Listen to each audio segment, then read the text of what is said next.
Good day, all, and welcome to part 3 of my Doctor Who DVD collection overview, the 2012 Doctor Who DVD collection overview, I should say. So now we're partway through. We've just finished the first series of Tom Baker. So then we go on to another one of my personal favorites, Planet of Evil,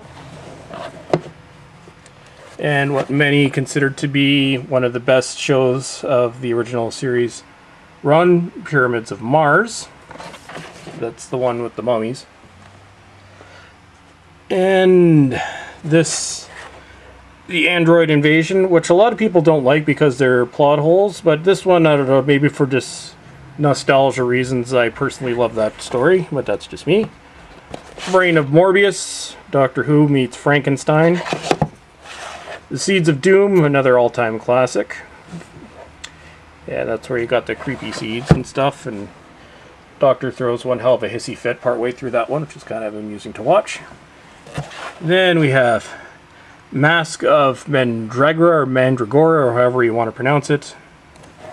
This is when they changed the lettering of the opening sequence, which was the only major change that you saw after Tom Baker's first season in terms of the titles, until the show was completely, or the sequence was completely redone in his final season.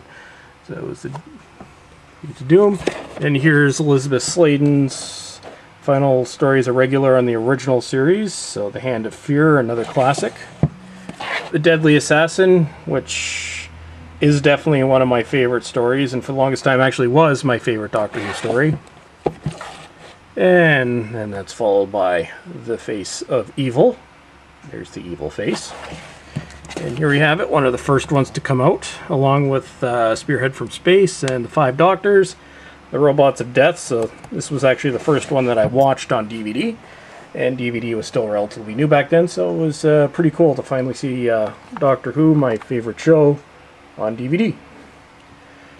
And another classic, Talons of Wang Chiang, and I have not bought the re-release. This is the original one. Horror of Fang Rock. And now we're out of the Hinchcliffe Holmes era. And then here's a double release, The Invisible Enemy and K9 and Company, A Girl's Best Friend. It was, well, I suppose maybe had they gone somewhere with it, it maybe could have been successful, but I think the later series, Sarah Jane, was actually a lot better than that. And we have Image of the Fendal, another one of my favorites. The Sunmakers. Robert Holmes wrote this one as his statement against taxation. Underworld, kind of a disaster. Invasion of Time, this is the one that starts off cool but ends up chasing, or being chased in an old hospital, which is supposed to be the TARDIS. And then here, yes, I have kept both versions of this. This was the original Key to Time box set.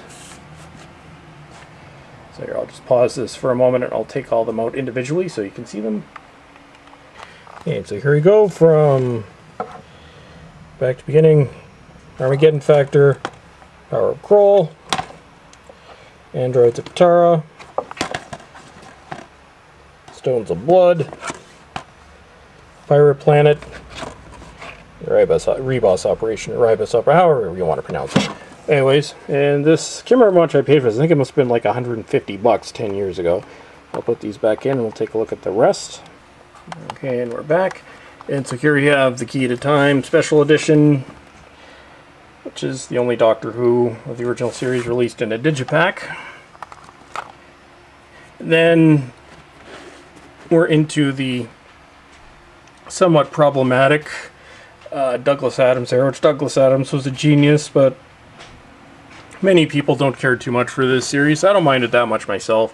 Got Destiny of the Daleks, City of Death, which is actually one of the all-time classics, Creature from the Pit, somewhat less of a classic, Horns of the Nimon, I like it, most people hate it, and Nightmare of Eden, which actually should go before Horns of Nimon, but whatever.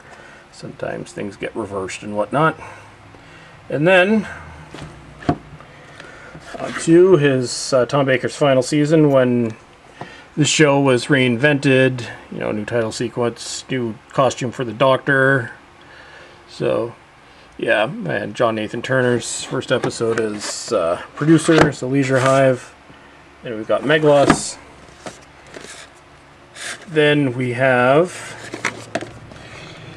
another multi-story release, the East-Base Trilogy. So I'll just pause this for a second and I'll take them each out. And I've really got a dust down here.